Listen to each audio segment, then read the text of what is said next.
Good morning, and thanks for joining me for Rise in Crime, your morning caffeine hit all about crime. I'm Mama Jules, and let's start today with a lurid story of murder for hire that spans Washington State and Southern California. Tatiana Remley had grown up in troubled times in San Diego. She never completed a traditional public school education. In fact, her last time in a classroom was fourth grade. And times were also troubled within the family dynamics. I think it would be fair to describe the home as tense. And in her early 20s, she had finally secured a job at an animal park and she was doing some modeling. But according to Tatiana, her parents were helping to support her lifestyle. That was until she met and married Ken Wolcott. And upon meeting, the two immediately hit it off, despite Ken being 20 years older than Tatiana. So who's Ken Wolcott? Well, Ken grew up in a very middle-class family, but started his pathway to wealth by rising in the ranks at a San Diego pharmaceutical company. His taste of having some fluid money led him to dive headfirst into the real estate game, which became very lucrative for Ken. And he always had a love for basketball. So when Starbucks chairman Howard Schultz went looking for partners in 2001 to buy the Seattle Supersonics, he jumped at his chance to partially own the team. All these business ventures allowed Ken to amass a net worth of over $40 million. And that's when Tatiana enters the scene. And she's young, very beautiful, and ready to be the woman holding his arm. Now, before you judge Ken too sharply, he did have Tatiana sign a near ironclad prenup, which might have been one of the best business decisions that Ken made, because the marriage lasted a grand total of 11 months. And the marriage might have been over, but the heartache, well, it had just begun. The two had a son during that 11-month span, and Tatiana, who of course didn't have a high school diploma, hadn't done anything to establish independence, despite Ken providing Tatiana with tutoring and the opportunity to get her GED. So what ensued was a years-long battle over custody and finances. In court documents from 2004, Ken claimed that Tatiana had purchased items while they were married. Then she returned those items and kept the cash. He stated in the court docs that he was unwilling to give her cash as she demonstrated during the marriage that she was unable to properly manage money. He also claimed that she stole funds from him and that the money was still available for her to live on. Well, not to be outdone, Tatiana responded in her own court filings that she was 24 years old, without a high school diploma, and she was caring for her 11-month-old son. She claimed she did not even make enough money to be required to file a tax return. She also said that Ken's financial worth made it possible for him to care for her and the son they shared. So Ken said he was fighting for custody of the child because Tatiana would forget to take their son to important medical appointments, and that she refused to recognize his special needs. Ken also claimed that she wouldn't show up to her scheduled visits with their son. In the documents, he wrote that their son very much needed a mother in his life, but that history had taught everyone that Tatiana did not appreciate how badly her absence tears up their child. Ken also said through all the years that Tatiana never worked a traditional job and that he continued to pay for their son's medical and living costs. And despite that ironclad prenup, Ken also continued to provide spousal support, like paying Tatiana's rent and some of her other bills.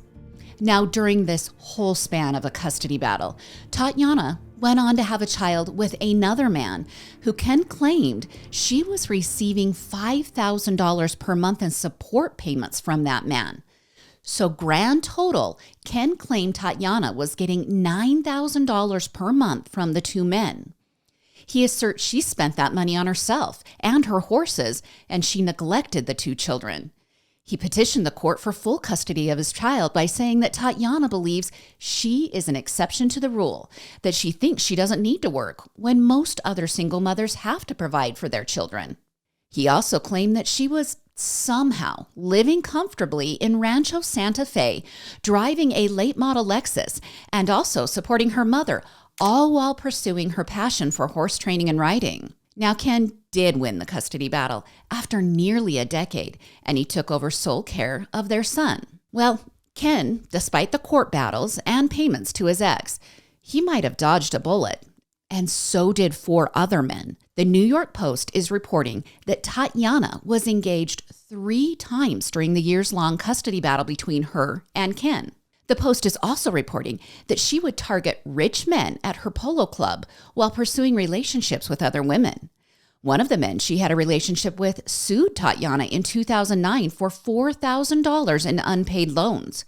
Tatiana claimed it was just a gift, but the small claims judge sided with the man, and she was ordered to pay back the money. Okay, so remember, I said 4 men along with Ken dodged the bullet. So who's the 4th man? There was Ken and 3 failed engagement. Who's the 4th? Well, in 2011, Tatiana met and married Mark Remley. Friends of the two told the New York Post that the two met in a Starbucks and hit it off immediately. She seems to have a pattern of hitting it off immediately with men. And according to court documents, Mark was a former vice president of Signal Corporation, and his net worth was listed at $30 million when the two married. But something was different this time around. Mark bankrolled every one of Tatiana's whims and desires.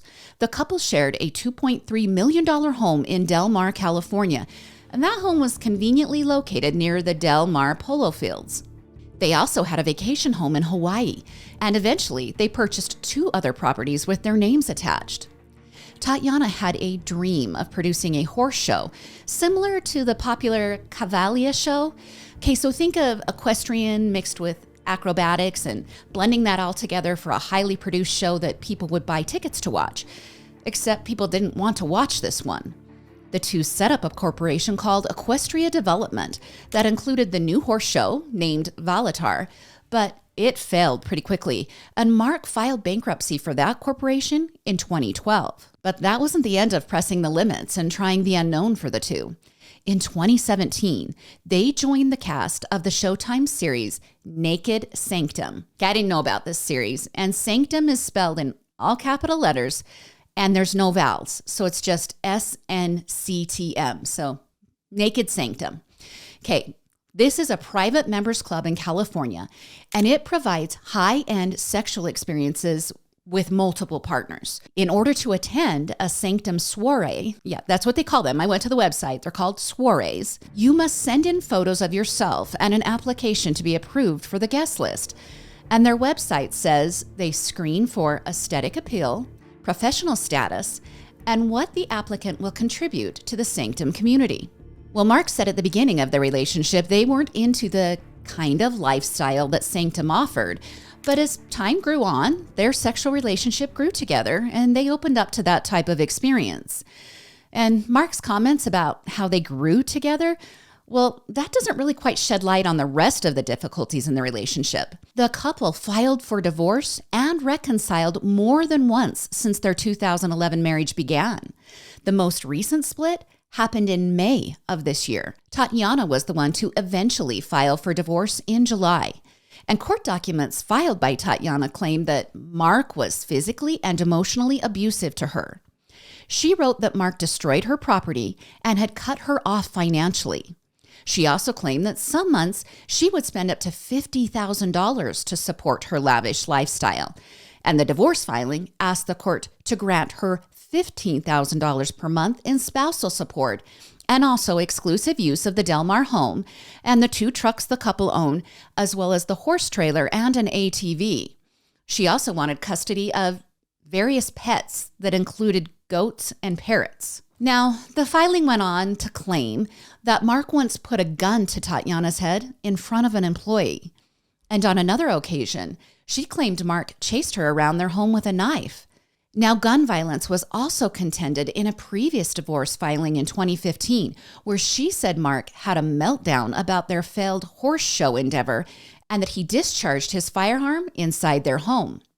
And also during the latest divorce filing, Tatiana claimed she discovered a horse head had been broken off of a statue in their backyard and placed in their bed. I guess this is an attempt to recreate the famous Godfather scene, all while presumably scaring Tatiana.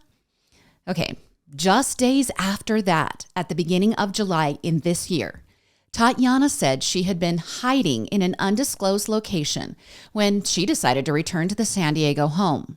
She said when she arrived, the house was on fire, and responding deputies found Tatiana on the property with 3 guns and loads of ammunition. She was arrested on firearm-related charges that day, and the arson of the home is still under investigation. Well, over the next months, things got even spicier.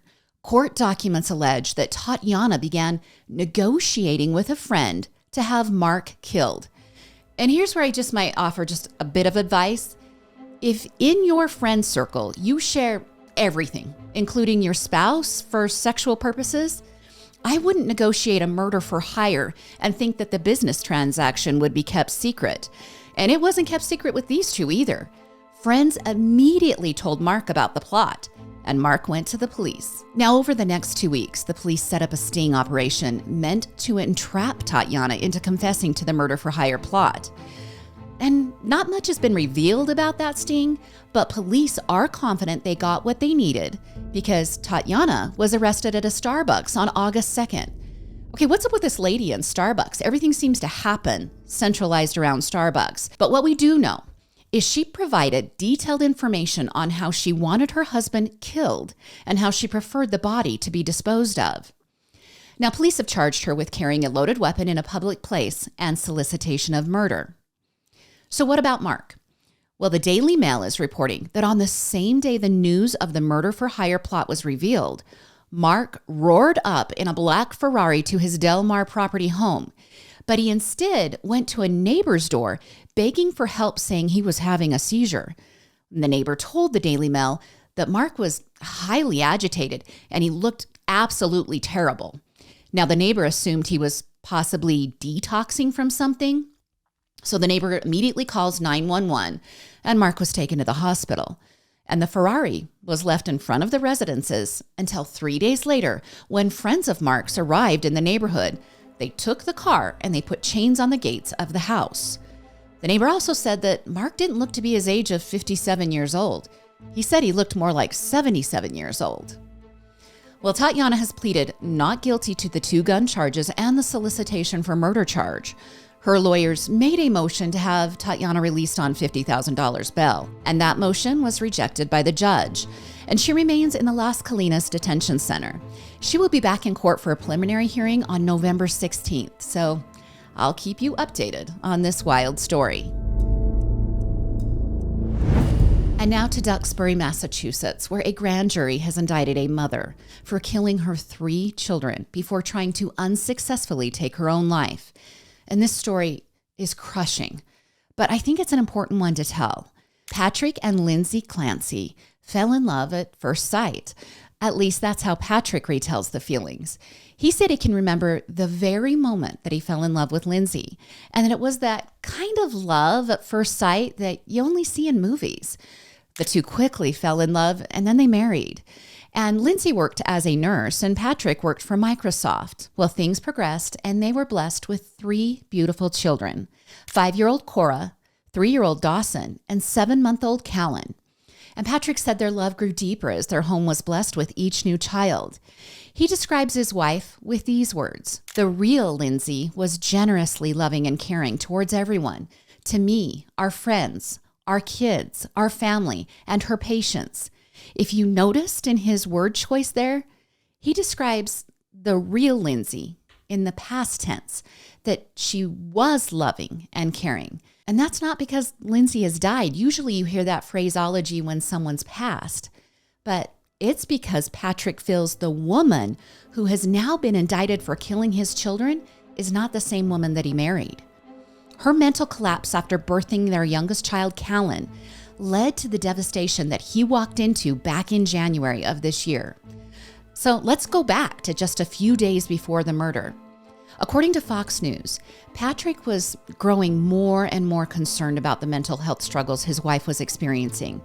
She had, by January, been prescribed multiple anxiety medications, and that her starting new and stopping old prescriptions was creating this sort of withdrawal response that had Patrick very concerned. And he says, according to court documents, that she was having the worst possible side effects from the benzodiazepines. Okay, before you jump to what I think is a very easy assumption, court documents note that Lindsay was never diagnosed with postpartum depression. That is not to indicate that she wasn't suffering from that possibly. I just want to be clear that she was being treated for anxiety. And I'm sure we could have a whole separate discussion on how often mental health challenges are misdiagnosed. But I want to make sure we understand the actualities of the case clearly. Okay, on January 22nd, Lindsay did attend a dinner date with Patrick and friends. And according to court documents, friends said she seemed fairly normal on that night, but she was mostly quiet and she kept to herself while scrolling on her phone. But then, just 2 days later, Lindsay asked Patrick to leave the home to run a couple of errands. The trip took Patrick about 30 minutes, and when he returned to his home and he walked in the door, he knew instantly that something was wrong. The house was too quiet, eerily quiet, in fact. Quickly, he noticed blood and he started searching. He found his wife outside on the ground, conscious but unable to move. She had used a knife to slice both of her wrists before jumping out of a second-story window and falling more than 20 feet to the ground below. She painfully whispered to Patrick that the children were in the basement. Patrick was on the phone with emergency services when he fled to the basement to find the horrifying scene. First responders heard his screaming as he discovered that Lindsay had used exercise bands to strangle all 3 children. When EMS arrived, they declared the 2 older children, Cora and Dawson, dead. Little 7-month-old Callan was scooped up by medical personnel and transferred to the hospital. And Lindsay was transferred to the hospital as well. Brave little Callan died 2 weeks later. So all of this horror happened in January. So why now? Why do authorities and the grand jury feel that it was premeditated murder? Well, over the last 9 months, they have been slowly building a case where they say Lindsay plotted to kill her children and asked her husband to pick up food at a restaurant in Plymouth to ensure she would have enough time to commit the slayings and then to kill herself. Detectives have determined that Lindsay conducted internet searches trying to decide how long certain round-trip destinations in the area would take. They say she was trying to secure enough time by choosing a certain restaurant and then sending Patrick there. All right, following the indictment on Friday, Patrick's lawyers said that his client had done everything humanly possible to save his wife from her struggles. He said that in the end, the mental health care system failed Lindsay and the rest of the family. He also said he has faith that the criminal justice system will speak the truth about the facts that led to this unimaginable story. All right, so this is Patrick's lawyer, and that seems to be really soft language about the deaths of 3 kids. And you might imagine that he could be very harsh, and he could be espousing that Lindsay should be held accountable and all the talking points they must teach at law school. But I think we're getting this softer version, this more neutral commenting, because Patrick has asked everyone to forgive Lindsay. He has said he has forgiven Lindsay, as well saying that Lindsay's very fibers of her soul are loving. He said he wishes that she can find peace. Now, Lindsay's lawyer says his client is paralyzed from the waist down and that she was suffering from being over-medicated on a number of psychiatric drugs, some of which cause suicidal or homicidal ideation.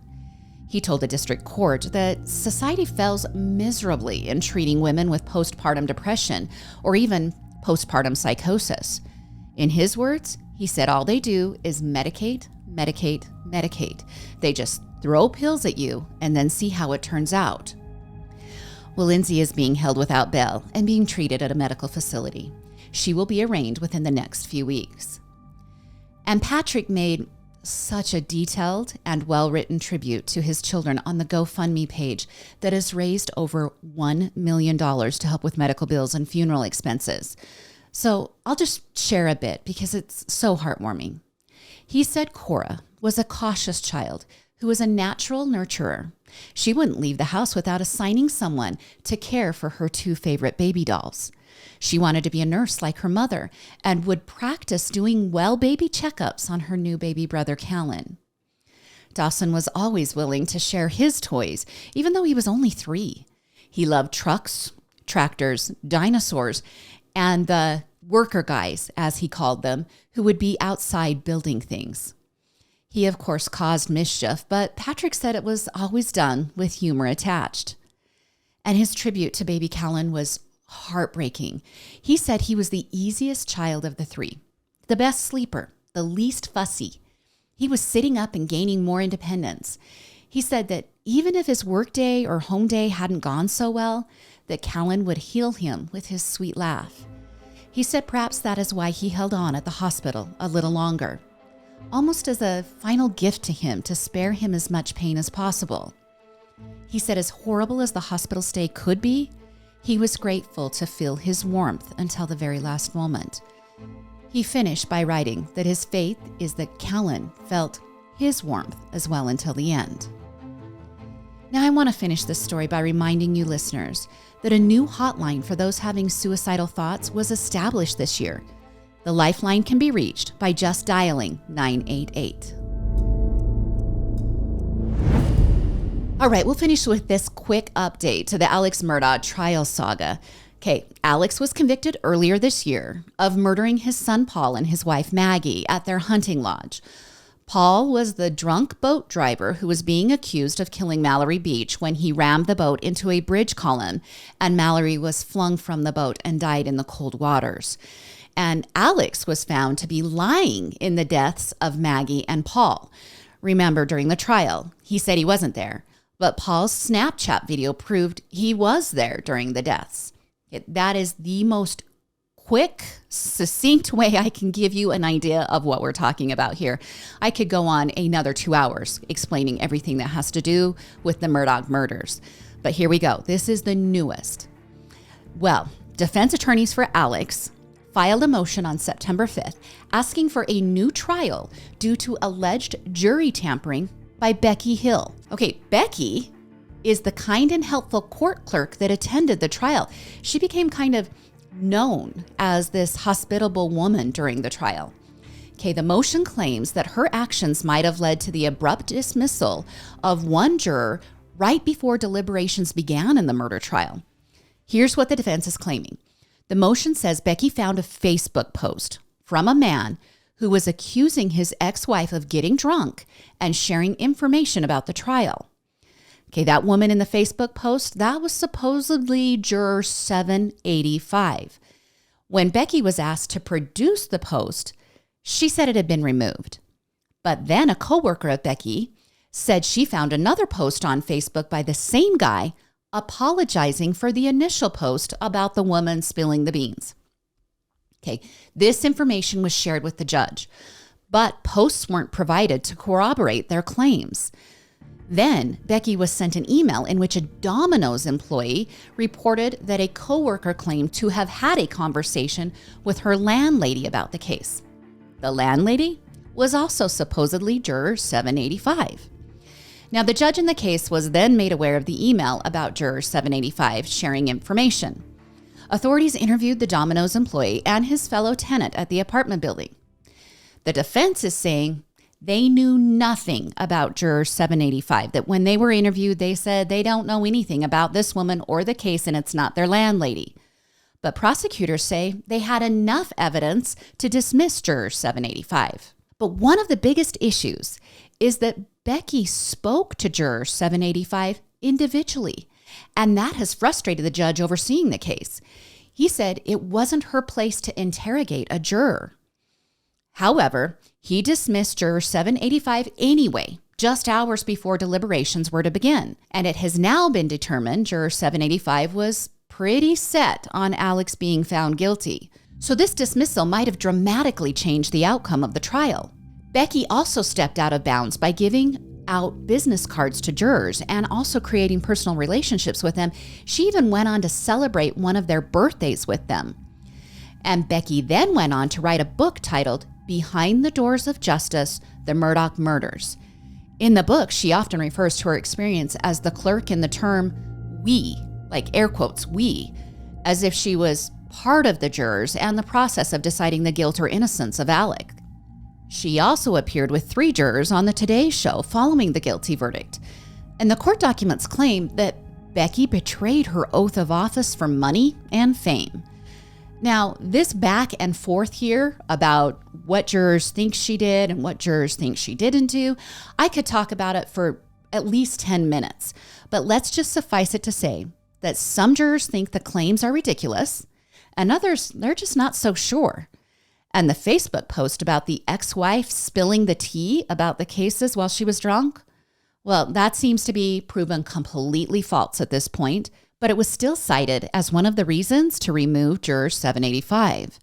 So we just don't know yet. The judge is yet to rule on these motions, and Alec will be back in court in November to face charges of stealing $3.5 million from the family of Gloria Satterfield. Now, Gloria is the first death that happened at the family hunting lodge, the one where the housekeeper fell down the stairs and died. And then the family is alleging that Alec kept all the insurance money from that death. The twists just keep continuing in this case. And of course, I'll keep you updated. All right, that's your Monday episode of Rise in Crime. Big thank you to you guys for your suggestions and your 5-star reviews. I love building this community with you.